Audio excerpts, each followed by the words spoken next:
बिंबिसार के बारे में आप लोग इसके पहले पढ़ चुके थे। अब हम लोग हर्यक वंश का अजात शत्रु के बारे में पढ़ेंगे। तो इसका 492 में ये बनता है, इसको याद रहे।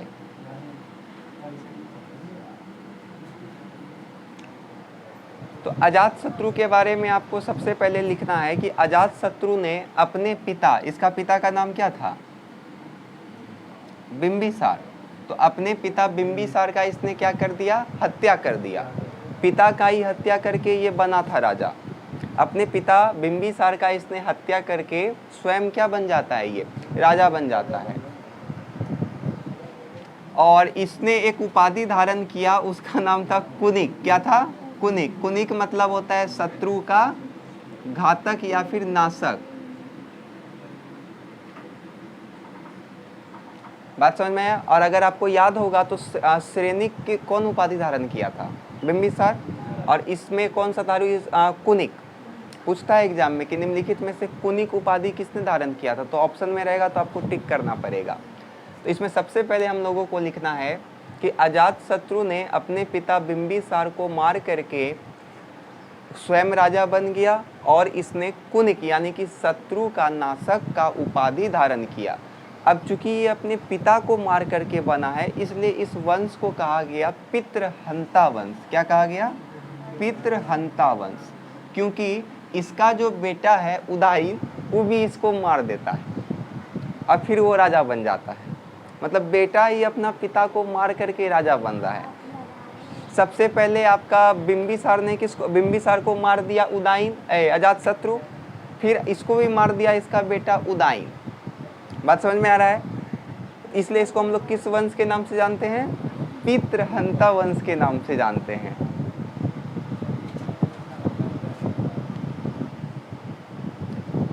बात समझ में आया आपको यहाँ तक में? तो सबसे पहले इसमें हम लोगों को लिखना है कि अजात शत्रु ने अपने पिता बिंबिसार को मार करके स्वयं राजा बन गया और इसने कुनिक का उपाधि धारण किया। इसलिए इस वंश को हम लोग क्या बोलते हैं? तो पितृहंता वंश बोलते हैं। ये क्या किया था? कौशल हो, काशी हो, ये सबको अपने साम्राज्य में मिला करके साम्राज्य का विस्तार किया था। और इसको जो सबसे ज़्यादा खतरा था वो आपका अवंती से था। अवंती का राजधानी क्या है? उज्जैन और एक माहिष्मती। तो अवंती से इसको बहुत ज़्यादा खतरा था, इसलिए इसने अपना क्या किया? जो राजधानी था इसका राजगिरी को इसने घेराबंदी करवाया। घेराबंदी समझते हैं ना? राजगिरी जो इसका राजधानी था उसको घेरवाया। राजधानी राजगिरी चूँकि 5 पहाड़ी से ऑटोमेटिक घिरा हुआ ही है। हाँ, अगर आप राजगीर जाइएगा तो राजगीर का जो मेन एरिया है वो 5 पहाड़ी से चारों पट्टी से घिरा हुआ है। कभी कोई गया है राजगीर? देखे हैं? हाँ, कौन सा देख लेगा ये 5 पहाड़ी। तो राजगीर जो है आपका वो 5 पहाड़ी से क्या है? घिरा हुआ है। मगध साम्राज्य का पहला राजधानी कौन सा था? तो राजगीर ही था। राजगीर का पुराना नाम क्या है? राजगिरी। और इससे भी पुराना नाम है इसका गिरिवज्र। बात यहाँ तक में समझने में किसी को कोई दिक्कत है? क्लियर है? और इसने युद्ध में कौन कौन सा हथियार का इस्तेमाल किया था? तो महाशिला कंठक और रथ मूसल।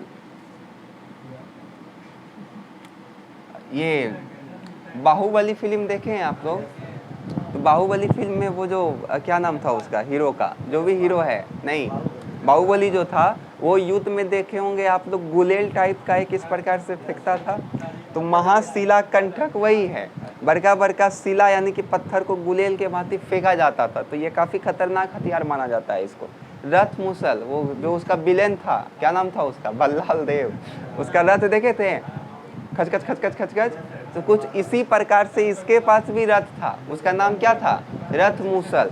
तो इस प्रकार का हथियार का उपयोग वो लोग करता था युद्ध को जीतने के लिए।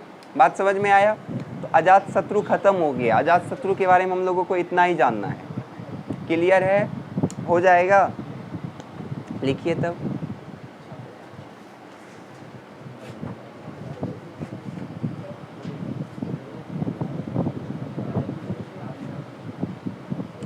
अजात शत्रु ने अपने पिता बिंबिसार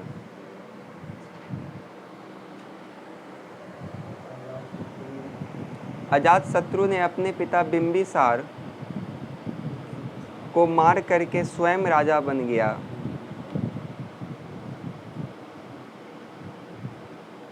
अजातशत्रु अपने पिता बिंबिसार को मारकर हाँ स्वयं राजा बन गया।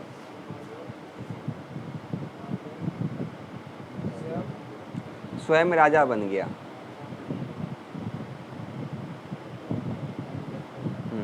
तथा इसने कुनिक, ब्रैकेट में लिख दीजिए, शत्रु का नाशक, तथा इसने कुनिक, हाँ कुनिक का उपाधि धारण किया। शत्रु का नाशक का उपाधि धारण किया। शत्रु का नाशक, हाँ हो गया। इसने साम्राज्य विस्तार के लिए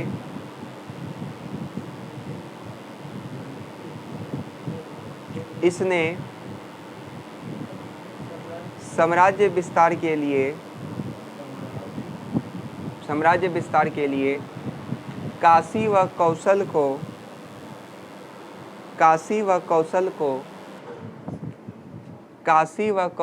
को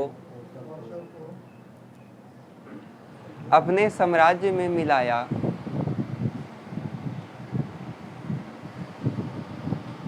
तथा इसे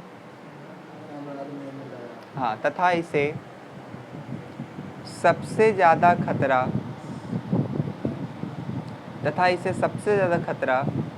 अवंती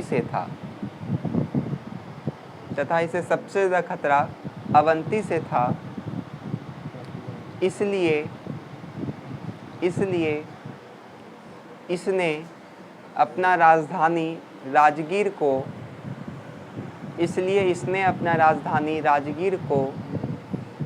घेराबंदी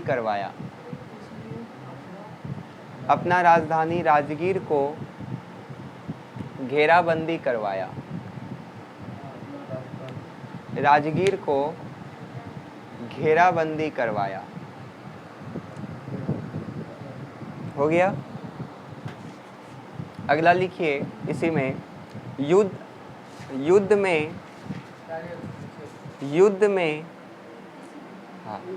में इनके द्वारा महाशिलाकंठक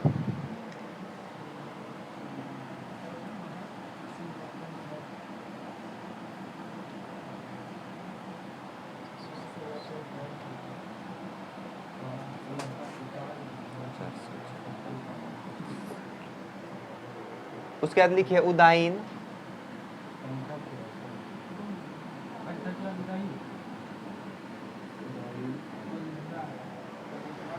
उदाईन लिखिए, अगला इसका बेटवा आएगा। जैसे हथियारों का उपयोग किया।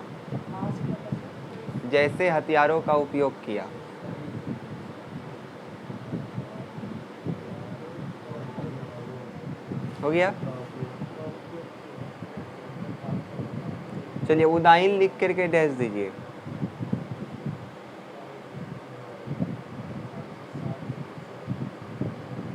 देखिए उदाईन जो था, इसने भी अपना पापा जी को मार करके स्वयं राजा बन गया।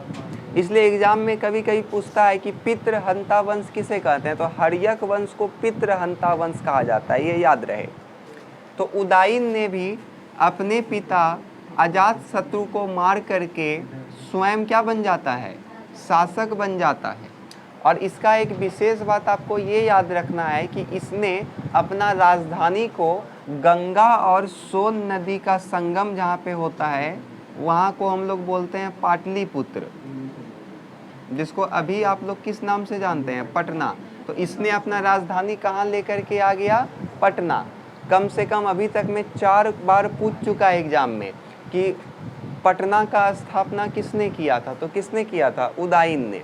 पूछेगा अपना राजधानी को सबसे पहले पटना कौन लेकर के आया था, तो उदाईन लेकर के आया था। इससे केवल यही पूछता है, बात समझ में आया। यह भी पूछेगा किस शासक के समय में पटना जो है यानी कि पाटलिपुत्र मगध साम्राज्य का राजधानी हुआ करता था, तो वो कौन था आपका, पाटलिपुत्र था। आया समझ में? पाटलिपुत्र लाने का एक मेन कारण ये था कि यहाँ पर से अन्य जो जिसको वो लोग कब्जा कर लिया था, अपने साम्राज्य में मिला लिया था, वहाँ पे नियंत्रण ये आसानी से प्राप्त कर सकता था। इसलिए ये उठा करके अपना राजधानी को कहाँ लेते आया? पाटलिपुत्र। और इस वंश का जो सबसे कमजोर शासक था उसका नाम था नागदशक। हाँ, ये सबसे कमजोर शासक था। तो इसी का एक मंत्री जिसका नाम था शिशुनाग। तो शिशुनाग ने क्या किया? इसको मार दिया 412 में, और मार करके इसने अपना वंश का स्थापना कर दिया। उसका नाम क्या रखा इसने? शिशुनाग वंश, जो आप इसके बाद पढ़िएगा हर्यक के बाद। बात समझ में आया हम क्या बोले? तो क्या लिखना है आपको इसमें?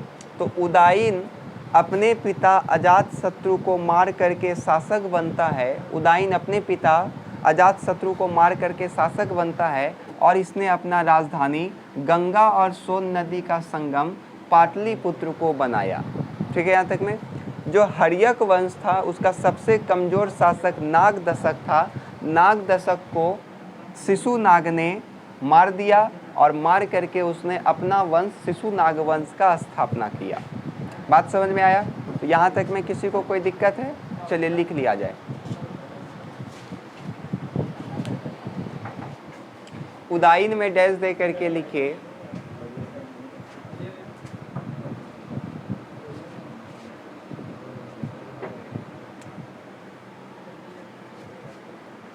उदायन ने अपने पिता अजातशत्रु को मारकर स्वयं शासक बनता है, स्वयं शासक बन गया, स्वयं शासक बन गया, एवं इसने अपना राजधानी स्वयं शासक बन गया, एवं इसने अपना राजधानी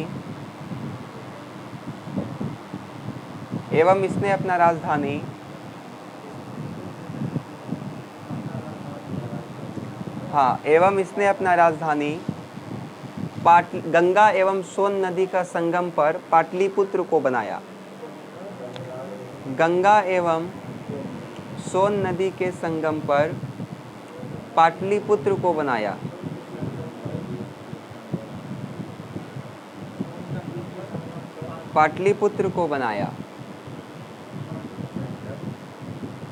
संगम पर पाटलिपुत्र को बनाया।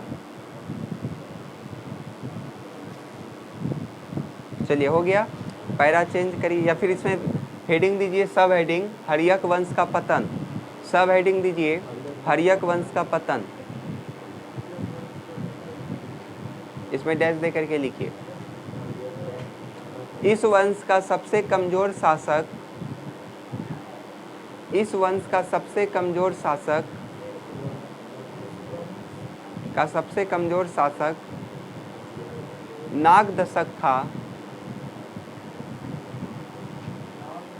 नागदशक था, जिसको उसके ही आमत्य शिशुनाग ने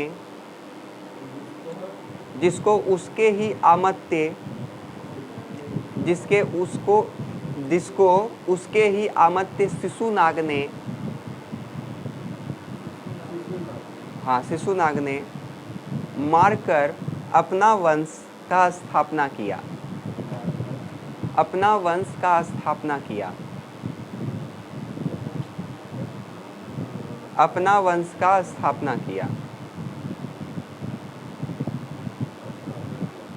हो गया? चलिए अब अगला लिखिए शिशुनाग वंश। आमत्य मतलब मंत्री।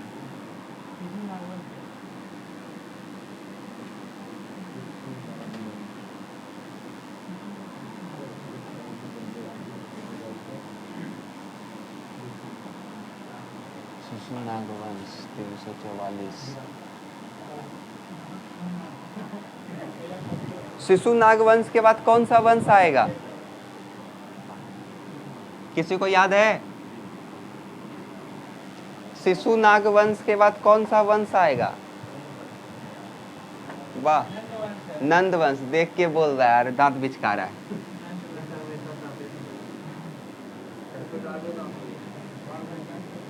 चलिए शिशु नाग लिख करके डैश दीजिए।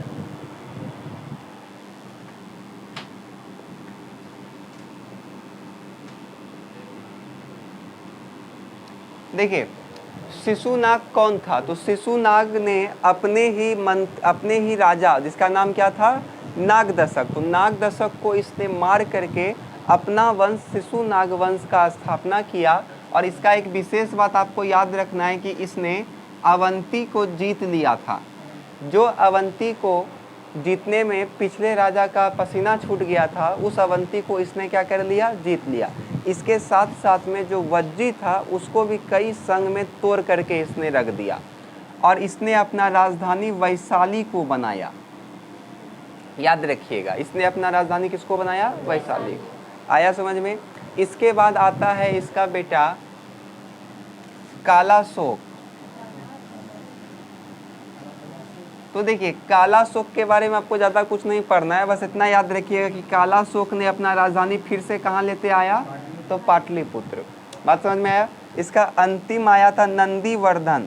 इसका अंतिम शासक कौन था, नंदीवर्धन, जिसको 344 में मार करके खेला खत्म कर दिया इसका किसने, महापद्म नंद ने।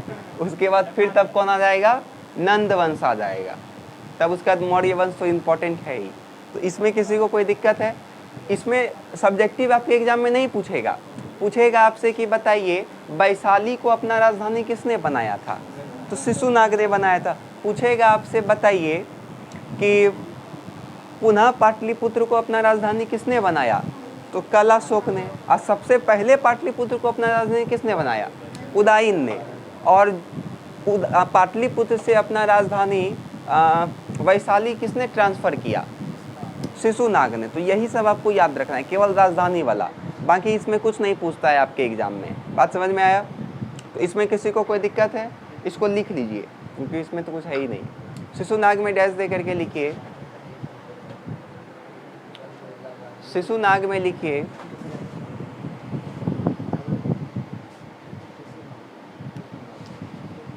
इसने अवंती को जीता,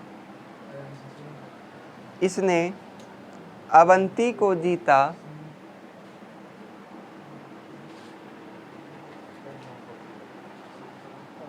ब्लू पेन है,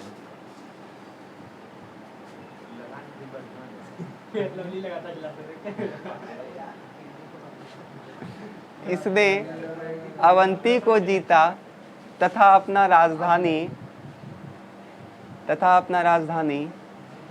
हाँ, अवंती को जीता तथा अपना राजधानी वैशाली को बनाया। चलिए अगला लिखिए, कालाशोक।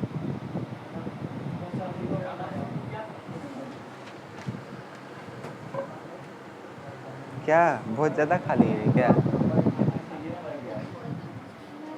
चलिए कालाशोक में डैश दे करके लिखिए, कालाशोक ने, हाँ, कालाशोक ने पुनः अपना राजधानी पाटलिपुत्र को बनाया, पुनः अपना राजधानी पाटलिपुत्र को बनाया। पैरा चेंज, पाटलिपुत्र को बनाया। इस वंश का सबसे कमजोर शासक नंदीवर्धन था। इस वंश का सबसे कमजोर शासक नंदीवर्धन था। इस वंश का सबसे कमजोर शासक नंदीवर्धन था। हाँ, सबसे कमजोर शासक नंदीवर्धन था, जिसे महापद्म नंद ने हत्या करके नंद वंश का स्थापना किया। चलिए अब अगला लिखिए, नंद वंश।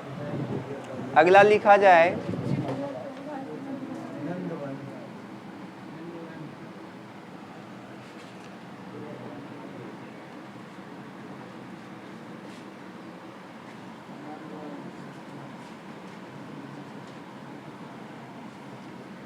और पहला लिखिएगा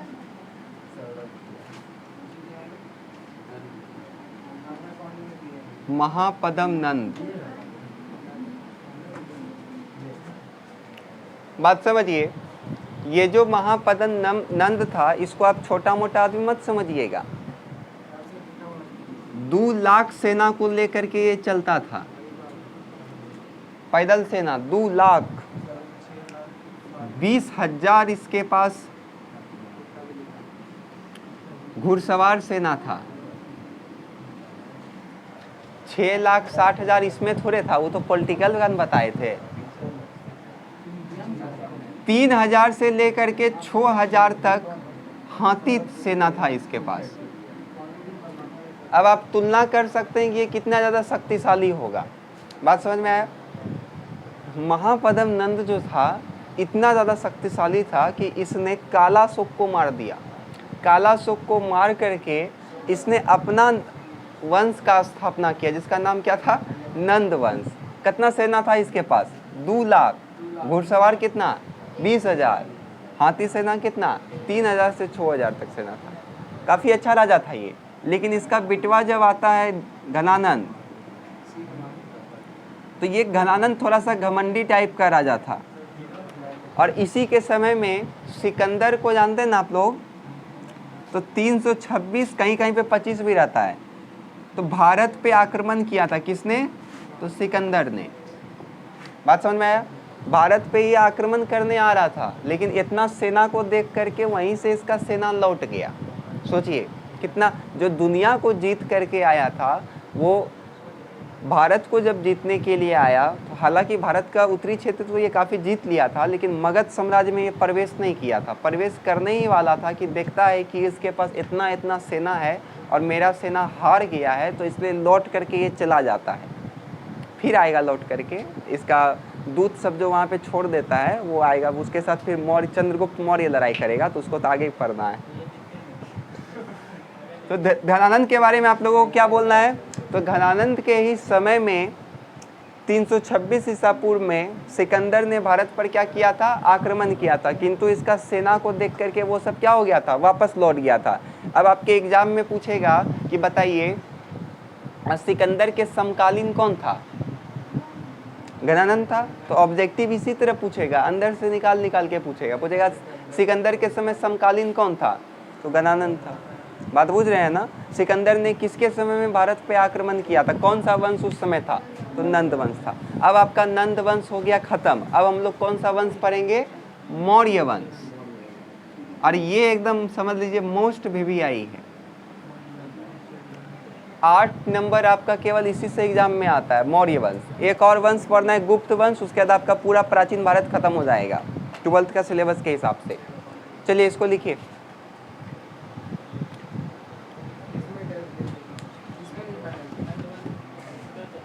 महापदम नंद ने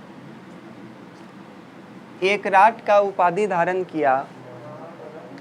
महापदम नंद ने एकराट का उपाधि धारण किया। एकराट मतलब इससे बढ़कर कोई नहीं, एक ही राजा। एकराट का उपाधि धारण किया। इसने मगध साम्राज्य का काफी विस्तार किया। इसने मगध साम्राज्य का काफी विस्तार किया।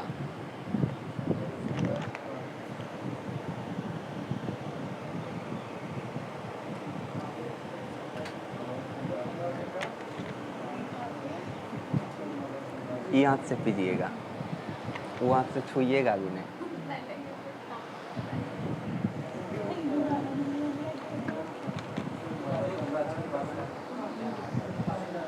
इसके पास,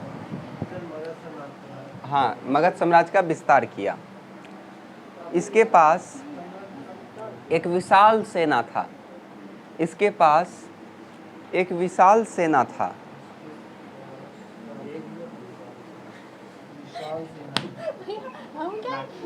क्या बोल रहे थे? इसके पास एक विशाल सेना था, जिसमें 2 लाख सेना, 2 लाख पैदल सेना, हाँ 2 लाख पैदल सेना लाख, हाथ काट देंगे हाथ। 2 लाख पैदल सेना, 20,000 घुड़सवार सेना, 20,000 घुड़सवार सेना, 3 से 6,000 हाथी सेना, 3 से 6,000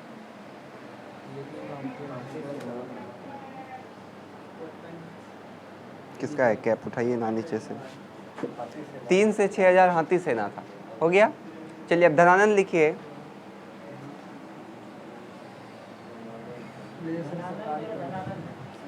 धनानंद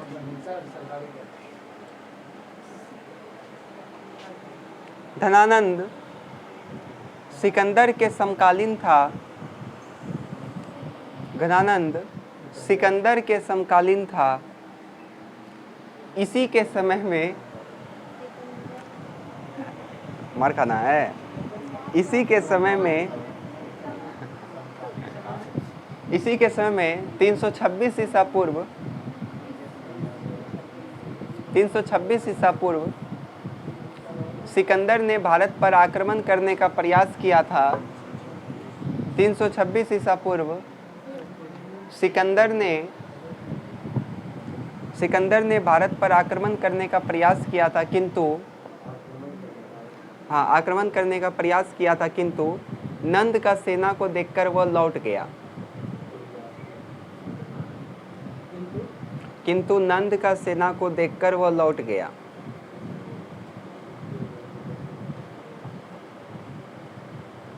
हो गया।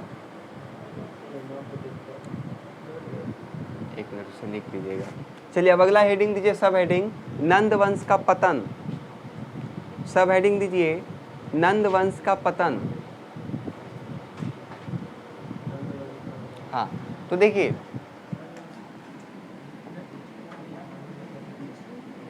जब सिकंदर लौट करके गया तो मगध साम्राज्य में काफी ज्यादा अराजकता फैल गया। अराजकता समझते हैं ना? जो घरानंद था वो काफी, समझ लीजिए, घमंडी टाइप का राजा था। आप चाणक्य को पहचानते होंगे, जिसको कौटिल्य भी कहा जाता है, जिसको विष्णुगुप्त भी कहा जाता है, तीनों इसी का नाम है। तो एक बार की बात है, जब चाणक्य जो है वो धनानंद का दरबार में जाता है तो धनानंद उसका क्या कर देता है, इंसल्ट कर देता है। जिस कारण से आप लोग देखे होंगे, टीवी सब में देखे होंगे ये वाला सीन। तो धनानंद अपना चोटी खोल करके बोलता है ना कि इसको तब तक नहीं बांधेंगे जब तक कि तुम्हारा साम्राज्य को नाश नहीं कर देंगे। इसके बाद तब वो किसको चुनता है, चंद्रगुप्त मौर्य को। और चंद्रगुप्त मौर्य के साथ योजना बना करके उसने धनानंद का मृत्यु करके चंद्रगुप्त मौर्य ने तब किसका स्थापना कर देता है, मौर्य वंश का स्थापना कर देता है। और इस प्रकार से मगध साम्राज्य पे मौर्य वंश का क्या हो जाता है, स्थापना हो जाता है। बात समझ में आया? किसी को कोई दिक्कत है? एक बार फिर से सुनिए। नंद वंश का पतन में आपको लिखना है कि सिकंदर के लौटने के पश्चात मगध साम्राज्य पे अराजकता फैल जाता है, जिसके पश्चात चाणक्य जो हैं वो चंद्रगुप्त मौर्य की सहायता से धनानंद को मार करके मौर्य वंश का स्थापना करवाते हैं। आया समझ में? यहाँ तक में किसी को कोई दिक्कत है? चलिए लिखिए। सिकंदर के लौटने के बाद सिकंदर के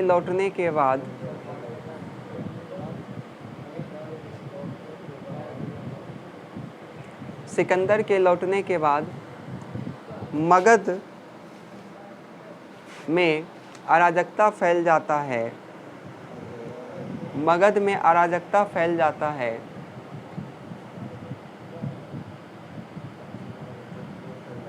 अराजकता फैल जाता है, जिसके परिणाम स्वरूप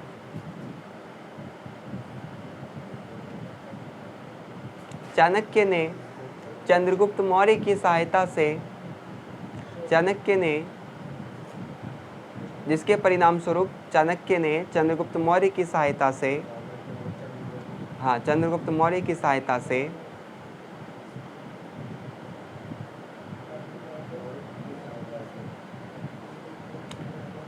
नंद वंश का समाप्तन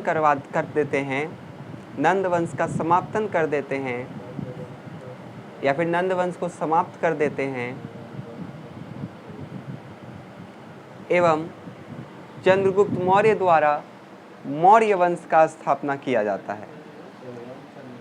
एवं चंद्रगुप्त मौर्य द्वारा मौर्य वंश का स्थापना किया जाता है। देखिए, एक आपका लॉन्ग में पूछता है कि मगध का आखिर उत्थान का क्या कारण था, क्या कारण था कि मगध साम्राज्य का इतना उत्थान हुआ। ये आपके लॉन्ग में पूछा जाता है।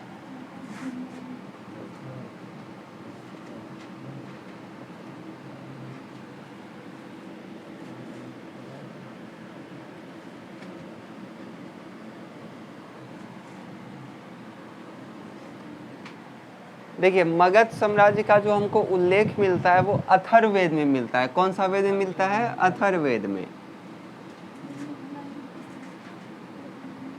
इसका उत्थान का क्या क्या कारण हो सकता है, तो आप लोग खुद से भी लिख सकते हैं। इसमें किसने किसने शासन किया था, तो बिंबिसार हो, अजातशत्रु हो, उदायन हो, महापद्म नंद हो, ये सब कुछ शक्तिशाली शासक ने इस पे क्या किया था, शासन किया था, जिस कारण से ये काफ़ी ताकतवर वंश था और कोई इससे उलझने का प्रयास नहीं करता था। दूसरा, मगध साम्राज्य के जो शासक थे उसके पास सेना क्या था, बहुत ज़्यादा विशाल सेना था, जिससे कोई उलझने का प्रयास नहीं करता था। तीसरा, जो सबसे मेन बात है वो है कि इस क्षेत्र में लोहा का खोज हुआ था, मतलब लोहा का उपयोग इस क्षेत्र में बहुत ज़्यादा होने लगा था, जिस कारण से इस लोहा से हथियार बनाया जाने लगा और इस हथियार से युद्ध लड़ा जाता था। लोहा का हथियार ज़्यादा कारगर होगा या पत्थर और लकड़ी का हथियार ज़्यादा कारगर होगा? लोहा का होगा। एक बार आप लोहा मार दीजिए किसी को, उसका कहानी ख़त्म ही होना है। चौथा हम क्या लिख सकते हैं, तो इसका जो राजधानी था, जैसे राजगीर हो गया, कितना पहाड़ी से घिरा हुआ था? 5 पहाड़ी से घिरा हुआ था। पाटलिपुत्र भी इसको बनाया गया था, तो पाटलिपुत्र कितना पहाड़ी से घिरा हुआ था? नदियों से, 3-4 नदी से ये घिरा हुआ था। सोन हो, गंगा हो, गंडक हो, फिर एक और नदी है, कुछ झ से नाम है, ये सारा नदी से ये घिरा हुआ था पटना। अभी पटना जाइएगा तो चारों पट्टी सोन नदी से घिरा हुआ है। तो उस नदी को टपना कोई मामूली बात था क्या उस समय? अभी मामूली बात है, जहाज बनाइए टप जाइए, उस समय मामूली बात था? अगला, सारा महाजनपद आपका नदी के किनारे लगभग बसा हुआ था, तो नदी के किनारे बसने के कारण इसमें व्यापार भी बहुत ज़्यादा अच्छा होता था। बात समझ में आया? और क्या लिखिएगा? 5 गो तो हो गया। ये आपका लॉन्ग में पूछेगा, पहले नहीं पूछता था, इधर से पूछना स्टार्ट किया है कि मगध साम्राज्य का विकास का क्या कारण है, मगध साम्राज्य का उत्थान का क्या कारण है। तो इसमें किसी को कोई दिक्कत है? सबसे पहले इसमें लिखिएगा आप, मगध साम्राज्य का पहला चर्चा हमको अथर्ववेद में मिलता है। इसमें महाजनपद कुल 16 महाजनपद था, उसमें से सबसे ज़्यादा शक्तिशाली महाजनपद मगध था। इसका कारण क्या था विकास करने का, तो पहला लिखिएगा, बिंबिसार, अजातशत्रु, उदायन, महापद्म नंद इत्यादि जैसे शक्तिशाली शासक थे, जिस कारण से कोई इससे उलझना नहीं चाहता था। गपियाना है तो वहाँ छोड़ करके चल जाइए बाहर, समझे? इतना जो आप पीछे बैठ के गप कर रहे हैं ना, वो तीनों बेंच कुछ जानते नहीं हैं और हंस रहे हैं। पानी लाने दे, रुकिए तो उसको, किया जाएगा पानी लाने। इसमें किसी को कोई दिक्कत है? हम लास्ट बार एक बार बोल रहे हैं, ध्यान से सुनिएगा। सबसे पहले इसमें बोलना है, मगध साम्राज्य का पहला बार चर्चा अथर्ववेद में मिलता है। 16 महाजनपद में से जो मगध साम्राज्य था वो काफ़ी ज़्यादा शक्तिशाली साम्राज्य था, जिसका निम्नलिखित कारण था। पहला, इस साम्राज्य का बिंबिसार, अजातशत्रु, उदायन, महापद्म नंद इत्यादि जैसे शक्तिशाली शासक हुए। दूसरा, इन शासकों के पास एक विशाल सेना था।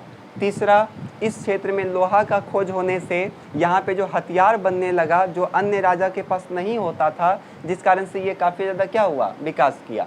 दूसरा, इसका जो राजधानी था वो राजगीर 5 पहाड़ी से घिरा हुआ था।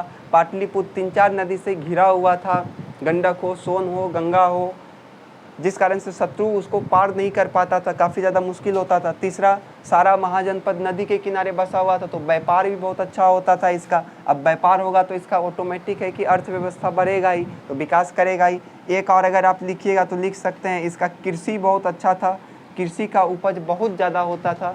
बात समझ में आया? तो ये सब कुछ इसका विकास का कारण है। चलिए लिखिए, मगध साम्राज्य, टॉपिक नहीं दिख रहा है वहाँ, लिखिए।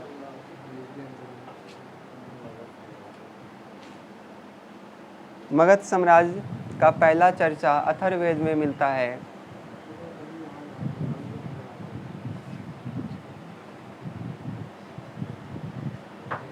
सोलह महाजनपद में से मगध सबसे शक्तिशाली जनपद था। 16 महाजनपद में से मगध सबसे शक्तिशाली जनपद था।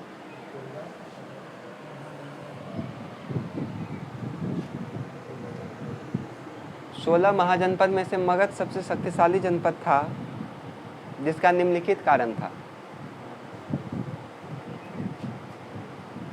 जिसका निम्नलिखित कारण था। पहला लिखिए,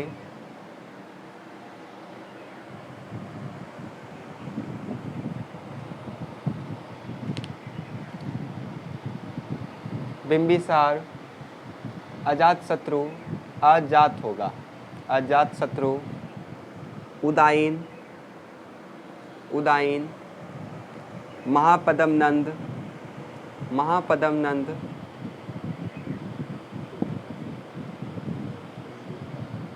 सारा नाम लिखिए। बिंबिसार, अजातशत्रु, उदायन, महापद्मनंद जैसे शक्तिशाली शासक, जैसे शक्तिशाली शासकों ने, जैसे शक्तिशाली शासकों ने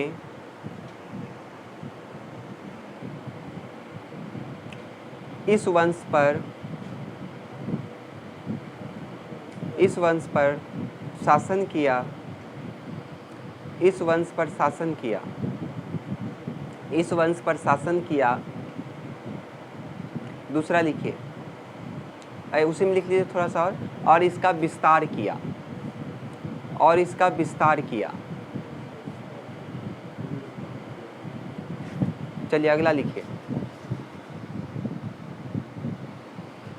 इन शासकों के पास एक विशाल सेना थी,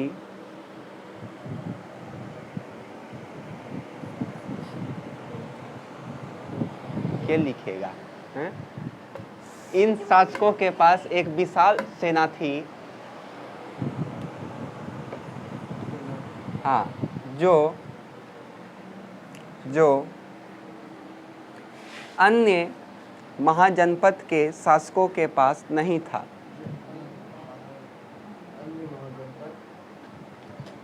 जो अन्य महाजनपद के शासकों के पास नहीं था। अगला लिखिए, राइटिंग सुधारिएगा कि नहीं आप?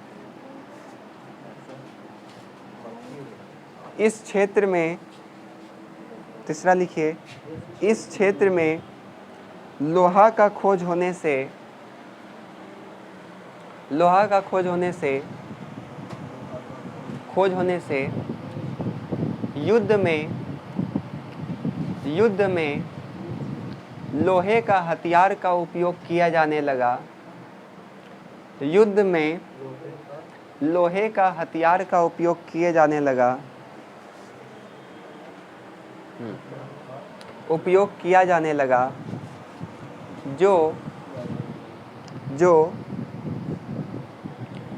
इस साम्राज्य के विकास का कारण बना, जो इस साम्राज्य के विकास का कारण बना। अगला लिखिए,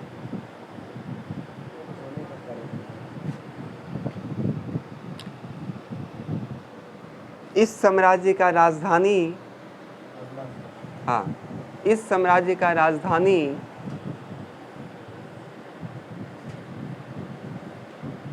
राजगीर 5 पहाड़ियों से घिरा हुआ था। राजगीर 5 पहाड़ियों से घिरा हुआ था, 5 पहाड़ियों से घिरा हुआ था। हाँ घिरा हुआ था, एवं पाटलिपुत्र भी सोन, गंगा, गंडक जैसे नदियों, पाटलिपुत्र भी सोन, गंगा, गंडक जैसी नदियों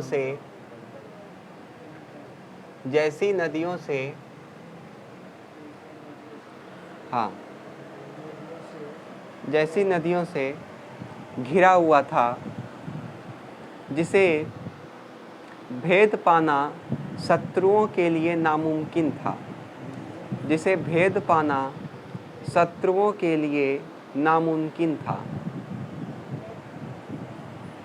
जिसे भेद पाना शत्रुओं के लिए नामुमकिन था। अगला लिखिए, हाँ लगभग सभी महाजनपद